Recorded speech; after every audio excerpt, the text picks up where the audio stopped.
Live from 42nd Street, this is the PIX 11 News at 6.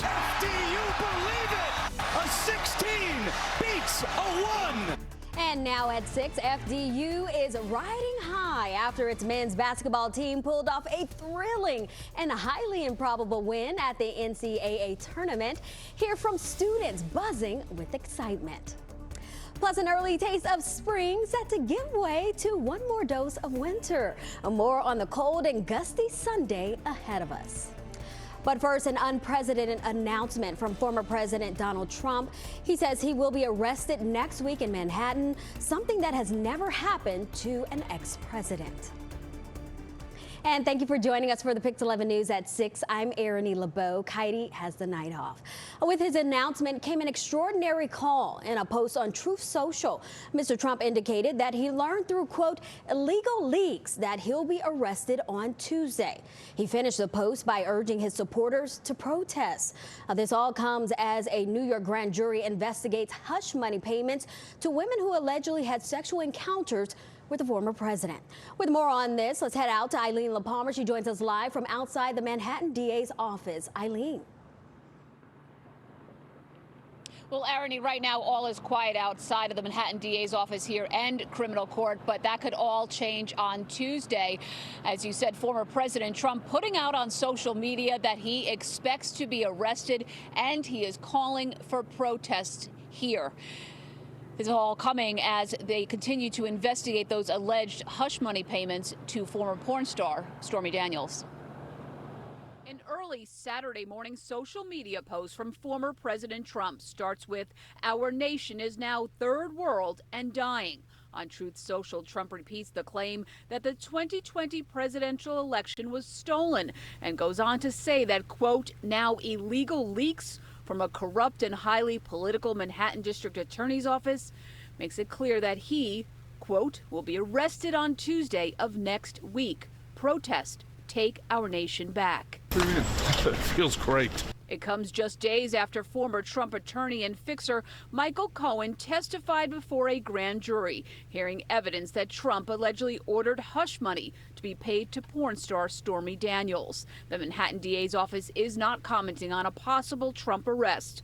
On News Nation this week, Trump's current attorney said this when asked about a possible Trump indictment. It's becoming more probable, I think, now.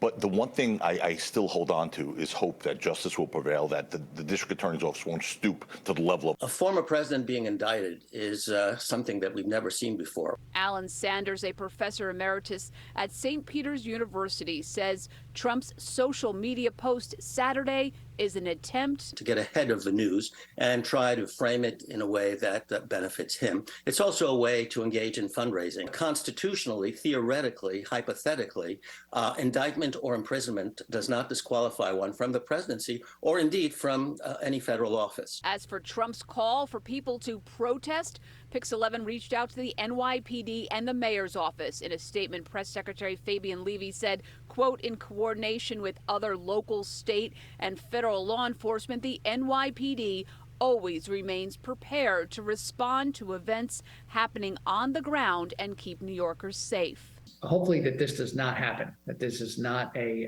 situation that gets out of hand. Former senior Homeland Security and law enforcement official for New York State, Michael Balboni, tells PIX 11 law enforcement across the country will be monitoring social media and working to prevent a repeat of January 6th when Trump supporters stormed the U.S. Capitol.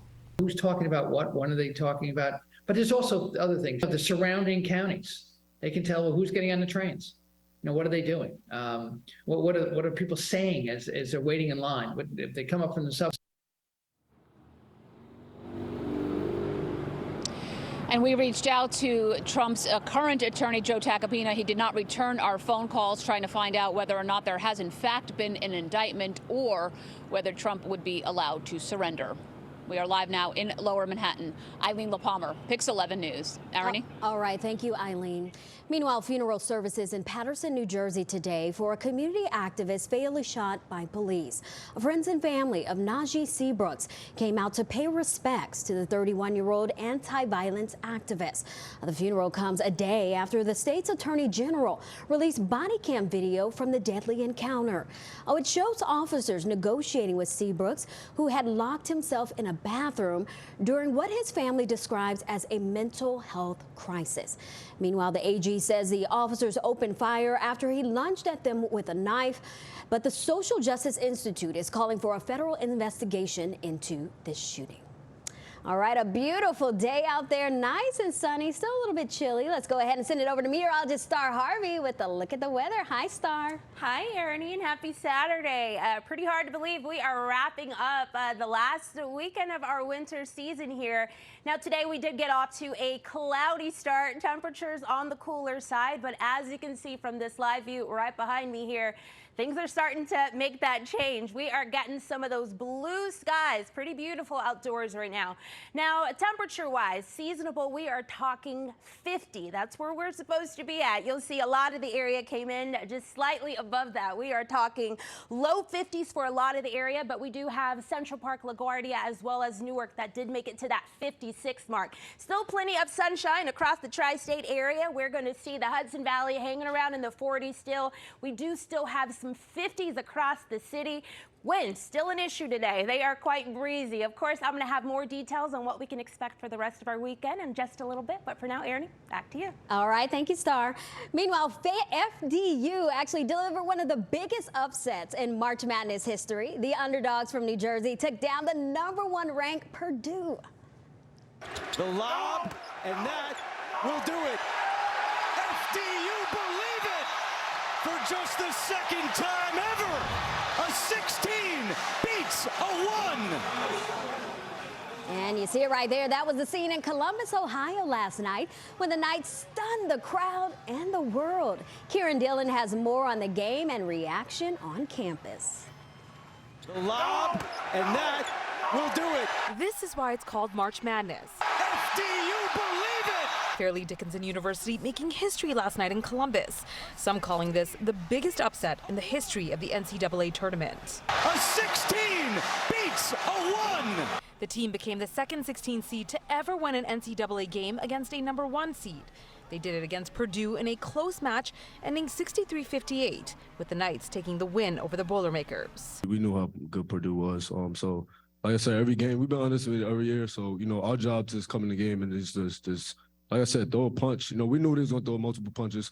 Just throw a punch back. We knew what type of game this was, and man, it was a game of runs, and we showed why we belong here. The win, iconic and rare. The shortest team in the country, Fairleigh Dickinson barely even made it in the tournament at all. The team only made it through a technicality because the Northeast Conference tournament champs were not able to participate. We're trying to win the next game. We just can't be happy to be here. And the guys got to believe.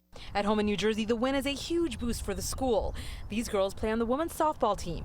Haley Bramberg's boyfriend of 3 years, number 25, Daniel Rodriguez, plays on the Knights. She spoke to him after the game. He was ecstatic, and it's just great to see them accomplish something like that after all the hard work they've put in, truly. On top of the world, honestly, and after that win, I think that they can beat anybody in the tournament. These other athletes agree. They all watched the game together. It was super exciting to know that our team made it past the first four and into the, play the top-seeded team.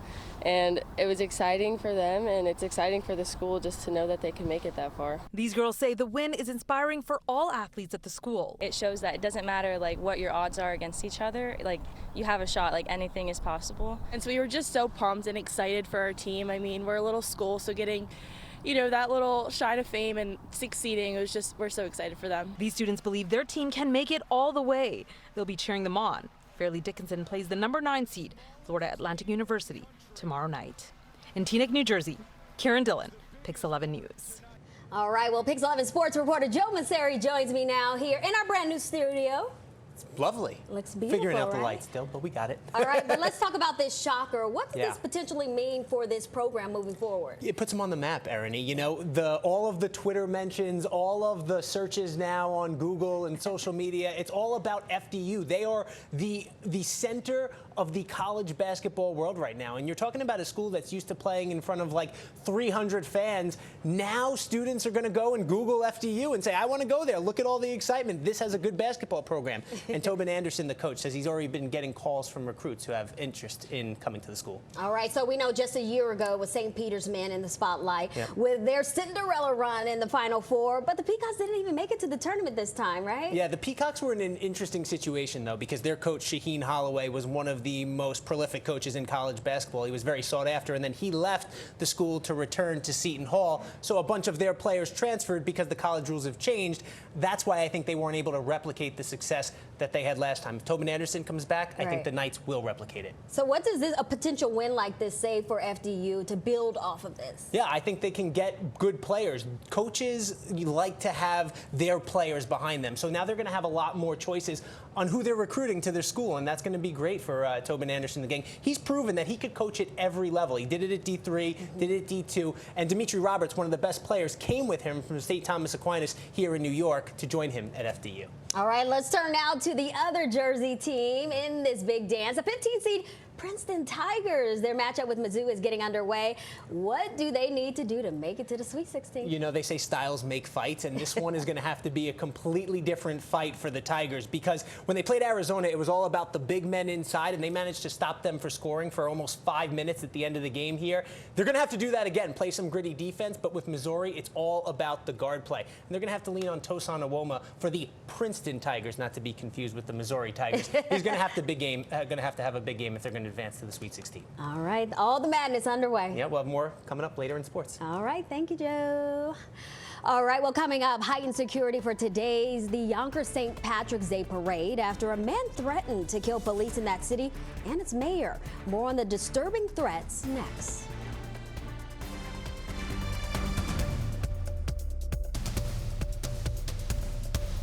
Nothing says New York like PIX 11. New York news. New York weather. New York traffic. Wake up every day to the news that's all about New York. The PIX 11 Morning News. New York's very own. Well, as the fun and excitement of St. Patrick's Day weekend is unfolding, law enforcement and security are on high alert. A New York man was just arrested for threatening to kill the mayor of Yonkers and police officers there during the city's parade. Now, that parade went on as planned and just wrapped up. Steve Cooge is live for us in Yonkers with more on these threats and the rest of today's festivities. Steve. Well, as you might imagine, Arrianee, a lot of the people out here having fun, celebrating, and a lot of drinking going on. They're surprised to hear that somebody actually threatened to kill the mayor and local police officers here in Yonkers. According to federal prosecutors, the suspect in this case made these deadly threats, posted them online just days before this parade took place, and that suspect even vowed to come right down here to McLean Avenue, where this parade just wrapped up. And in one picture that you're going to see in this video, the suspect is holding a pretty frightening-looking axe. So we want to warn our viewers, this story might be disturbing to hear.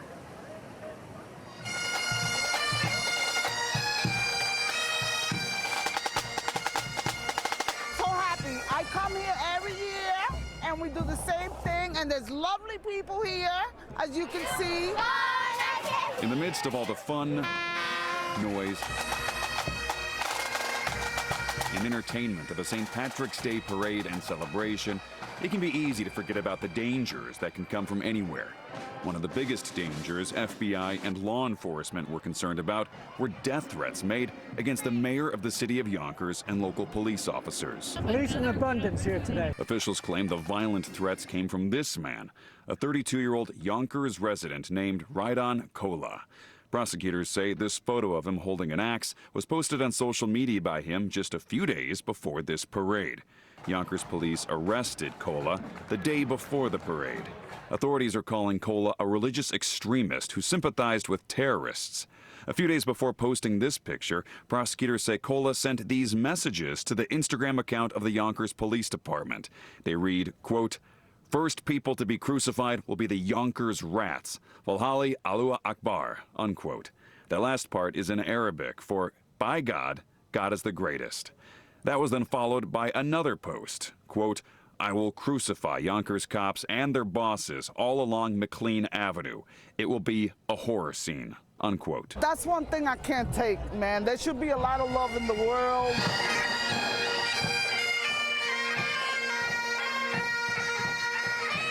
Despite the threat, the St. Patrick's Day parade continued along McLean Avenue Saturday, with thousands of happy people in the crowd, most unaware of the serious threat. We see multiple police officers searching around, making sure everyone's safe. Bomb squad, with the attack dogs, and, just making sure that everyone has a safe time. No one's scared.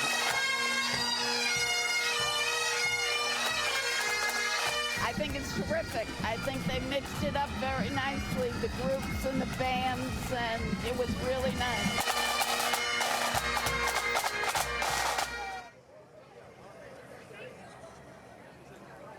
Well, back out here live on McLean Avenue in Yonkers, you can see things going on as normal. No major police incidents to report, all that, which is good. The suspect in this case, Arrianee Lebeau, is officially charged with making, quote, threatening interstate communications. That carries with it a maximum penalty of up to 5 years in prison. And Arrianee, I did just get off the phone with local Yonkers police, and they say so far today, things have been good. They had no major crimes to report. So far, things are good. Hopefully it stays that way out here. Still a lot of hours left and a lot of people getting a little bit rowdy, but so far in control legally. Yeah. Well, Arnie, back to you. Yeah, we will hope for the best. Thank you, Steve. Well, coming up in sports, more March Madness coverage, and we're checking in on the forecast with star Harvey. We made it through today quite lovely. Tomorrow we have some changes headed our way. Satellite and radar showing those gorgeous skies. But again, tomorrow we have a cold front sweeping through the region. You'll see it right here. It is dropping those temperatures. We are talking a good 10 to 15 degrees. I'll have more details on this on the other side of this break.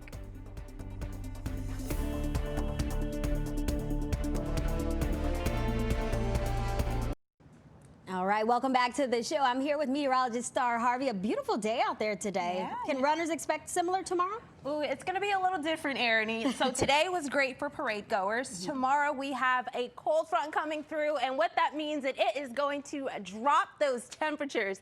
We are talking 10 to a 15 degree difference from what we've seen today. We're going to get right to the top of our headlines today. So again, we did start off with temperature seasonable. We're going to have a cool down getting through the rest of this evening, and most of the areas are expected to clear out there. We make it to tomorrow, and we are talking chilly, back down into the 40s, but those wind chills are going to have it feeling like it's in the 30s for most of the day. By the time we get to Monday, we are talking the first official day of spring, and it is coming back with those 50-degree temperatures, and it wouldn't be right if we didn't make it through the rest of our week without some of those spring showers, and we're talking as early as Thursday into Friday. Right now, we're still holding on to those 40s. We have a couple of 50s, not just across the city, but we'll see them scattered throughout portions of New Jersey as well. Remaining quite lovely here on our satellite and radar. We do have those dry conditions continuing, sitting between two systems right now. This one is going to be the one that is going to drape through the area, and yes, we are talking temperatures plummeting. Tonight we can expect to come in at 31 degrees, mostly clear skies. And we will have some of our suburbs making it into the 20s tonight. Tomorrow we bounce back into the 40s.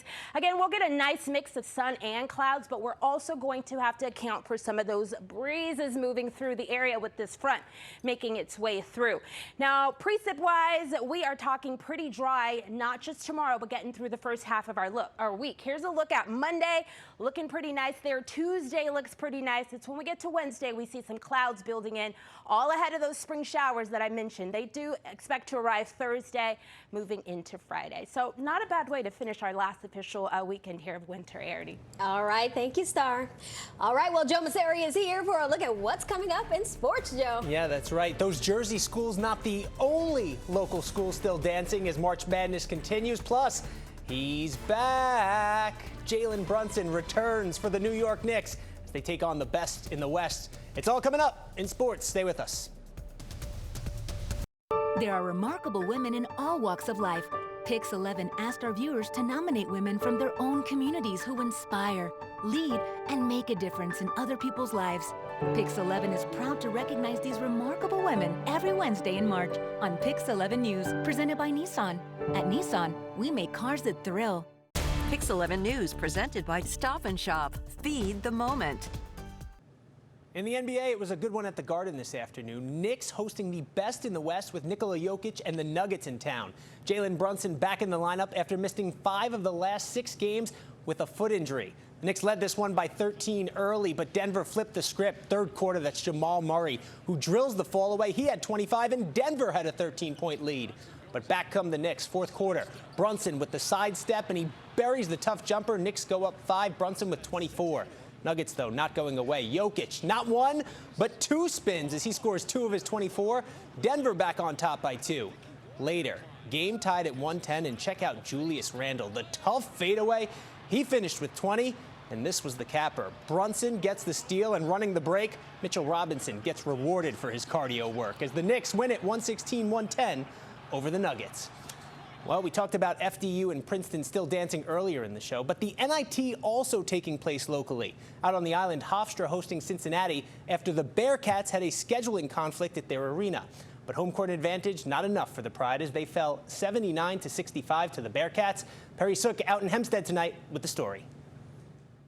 Despite today's loss to Cincinnati in the second round of the NIT, the Hofstra Pride have certainly had a season to be proud of. In just his second year as head coach, Speedy Claxton & co. won the regular season title in the CAA and notched their first postseason win in almost 2 decades. Despite a combined 34 points from seniors Aaron Estrada and Tyler Thompson, the Pride came just short of matching Cincinnati's late run, falling 79-65. While today's outcome was certainly a disappointment, the team can look back on this season with pride. We definitely accomplished a lot here at the end of the season and throughout the season. We did a lot of things for Hofstra University. I'm super proud of these guys. It just sucks that we're not going to have any more days together collectively. While next year remains uncertain for some of this year's players, what is for certain is the future looks bright for the Pride. From the MAC in Hempstead, New York, Perry Sook, PIX 11 Sports. And a couple early finals from the Big Dance, San Diego State over Furman, and Tennessee upends Duke. We'll see if the Jersey Cinderellas can keep dancing later on. All right, we hope so. And that'll do it for us here at 6. We'll be right back here tonight at 10. Have a great night.